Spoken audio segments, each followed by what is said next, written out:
Story time about when the candidate I had to interview was my high school bully. I work for a fairly large company in the tech industry. I've worked there for 5 years now and I have a fairly high up role in management. Over the last few weeks, I got roped into helping build a new team within the company and was assigned to do multiple interviews. This was fairly short notice for me, so my job was only to do the interview and give my impressions of the candidate and the results of my interview. The company is also just back to doing in-person interviews, so the process is even more wonky as of now. When I received the list of candidates for the day, I saw the name of a man we'll call Brad. It had been over 15 years since I had last seen him, but I could never forget the face of the man who made my high school years a living hell. Brad was your typical bully jock. I was an overweight theater kid in AP Math and Science, and you can see where this is going. Those were the worst years of my life, and Brad was one of the contributing causes to that. So to see him in the candidates here was a shock to me. I didn't believe it at first, but when Brad walked in for the interview, I knew I was face to face with the man who bullied me in high school. At first, Brad didn't recognize me, but as we sat down, he remembered who I was. He tried to play buddy-buddy with me, pretended that we were friends in high school, and I played along. I did the interview, and he did okay. Nothing standout, but middle of the pack. He made a joke about how I would get him the job, right? I laughed along, and he left. I finalized the interviews yesterday. I wrote Brad a scathing review, downplayed everything good about him, and exaggerated his flaws. I also wrote in that he tried to coerce me into giving him a good review because he was an acquaintance in high school. It's been 15 years since I graduated high school. I'm an entirely different person than I was then, but for some reason, I was dragged back to those days and I don't know how to feel.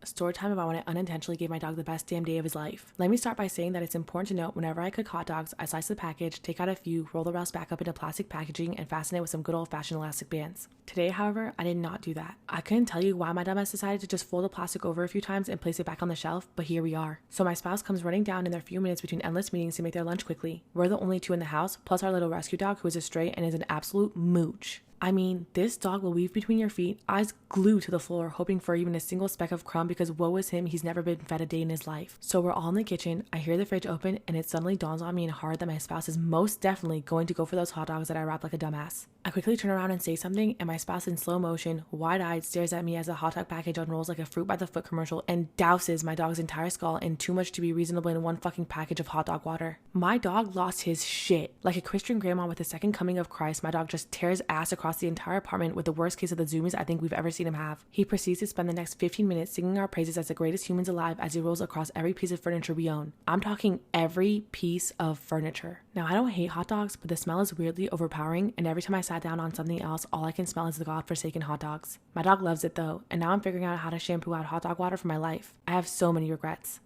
Am I wrong for refusing to walk my daughter down the aisle? My daughter, 26 female, and I haven't spoken in years. When she was 15, we found out that she wasn't my biological daughter and my wife had cheated on me years ago with a friend. As it turns out, the so-called friend was suddenly interested in playing dad. My wife and I divorced, my daughter learned the truth, and I told her I still loved her no matter what. Of course, she was interested now in getting to know her biological father, and while it hurt, I tried to accept that. She started pulling away from me after that. Even when trying to still do things together as a family, she was no longer interested. The last straw was when she was 20 and living at my house. We were arguing because she had dropped from her college courses, hasn't done anything for 3 months, and was mad because I told her she either needed to go to school or work if she wants to stay here for free. She told me I can't even read it, so mean. She told me I'm not her real dad, so stop pretending like I am, and she'll just go to stay with her real father. Ugh. That broke me, honestly. But I told her if that's how she really feels, then there's really nothing left to say between us. And she did move out to go live with him. I was depressed for a very long time and I drank a lot. My son, 24 male, was my only reason to keep moving forward. For the first couple of years, I reached out to my daughter. She wanted no contact and I learned to accept that and moved on. It helped me find more peace in my life.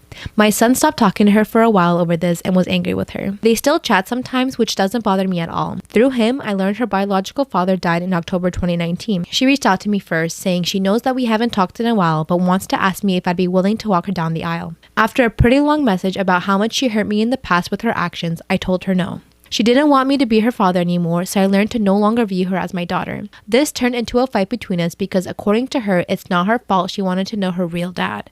And I agreed with her it's not, but what was her fault was how she treated me ever since. In my mind, I know if he hadn't passed, we wouldn't even be speaking right now.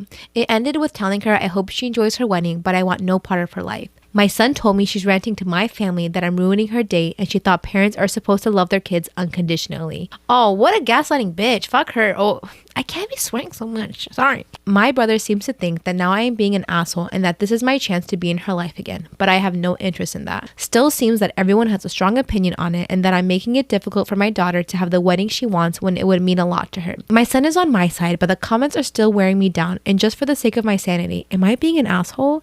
Am I the asshole for storming out of my hair appointment without paying? I, 22 female, have been seeing the same hairstylist, Taylor, for years now. Because we always chat during appointments, she knows the basics of my life. I've always had long hair and sometimes going a bit shorter, adding bangs, adding layers, nothing crazy. Well, I had an appointment yesterday and I decided to go for a super short pixie cut. I showed my stylist and she was shocked, but then made the joke, "Oh no, this is breakup hair, isn't it?" I was weirded out by that, but I confirmed, yes, actually my boyfriend of a year and I broke up a few weeks ago, but it has nothing to do with my hair. She then tells me she doesn't really want to cut my hair that short because my hair is so nice. Am I the asshole for storming out of my hair appointment without paying? She said it would be a waste to cut it. She then remembers that I'm gonna be my sister's maid of honor in a couple months and that I have graduation in spring. She said that I'll regret having short hair in the photos. I was pretty offended after that, and as a grown woman, whether or not I regret a hairstyle down the line is none of her business. She said the longest she would go was a bob, and I told her that I'd be leaving and that's not what I want. She tried to get me to pay the cancellation fee as now she was gonna lose 2 hours booked. I told her that wasn't my problem and I left anyways, and on my way out she told me I wasn't welcome back. I told this story to my friends today and the response was mixed, and now I'm really torn. Am I the asshole for asking my roommate to spend less time with her husband and more time home?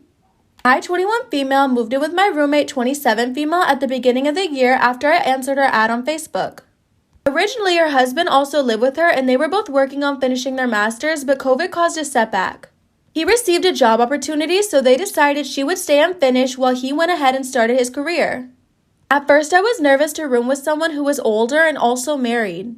But we actually hit it off really well and had a lot of things in common. After 2 months, I considered her my best friend. Even though we were online last year, she didn't see her husband very often and I could tell she was having a hard time with it, but she said rooming with me reminded her of her old college days. Am I the asshole for asking my roommate to spend less time with her husband and more time home? I expected this semester would be like last semester, but she ended up going home to her husband a lot. She'd be gone for 2 weeks at a time and mostly only come back for a week. It was really lonely, and to be honest, it felt unfair because I signed on to have a roommate. I mentioned how often she was gone and she said, "Well, you knew I was married before you signed on." I tried to compromise with her and suggested she could at least spend 2 weeks here and 2 weeks with her husband. She got uncomfortable and refused to continue the conversation. Later, I asked her if she thought about what I said, and she said no. I suggested she ask her husband for a second opinion, and she said it would worry him and give him the wrong impression of our relationship. I'm pregnant and being investigated by the Department of Child Services. Oh, man. Hello, I'm a 29-year-old, happily married. My husband and I are college educated, have respectable, stable jobs, own a home in a nice neighborhood. We're basically as prepared as anyone can be to start a family. I'm almost 9 months pregnant with our first child. The problem is that 11 years ago, when my husband was a freshman in college, he was arrested for possession of marijuana. He pled guilty and did his time in probation without a problem, passing every drug test along the way. He has not touched any other illegal substance since, and we rarely even drink, and haven't at all in over a year. I have no criminal record. It was a stupid mistake he made as a foolish 18-year-old, and he's worked hard to put it behind him. Someone has apparently contacted child services in our area. This accusation is being taken very seriously because of my husband's record.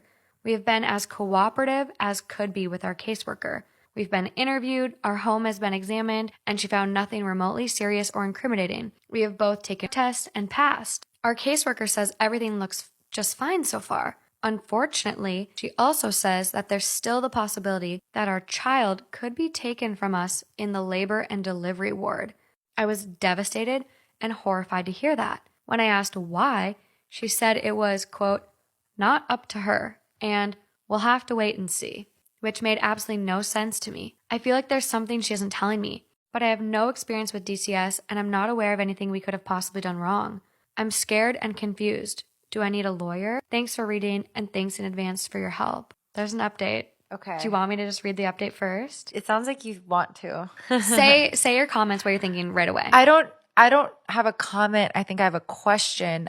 I'm curious as to who reported that. Very fishy.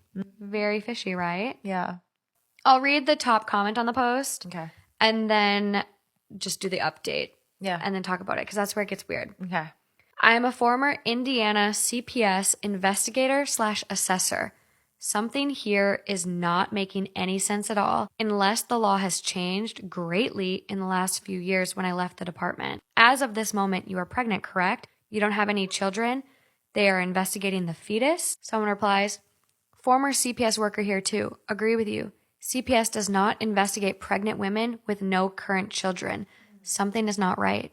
And someone goes, if people who have worked with CPS are saying something is off here, maybe it's an idea to contact CPS yourself, not through any contact the worker you have been in contact with has given you, but by finding their number on the internet and ringing directly.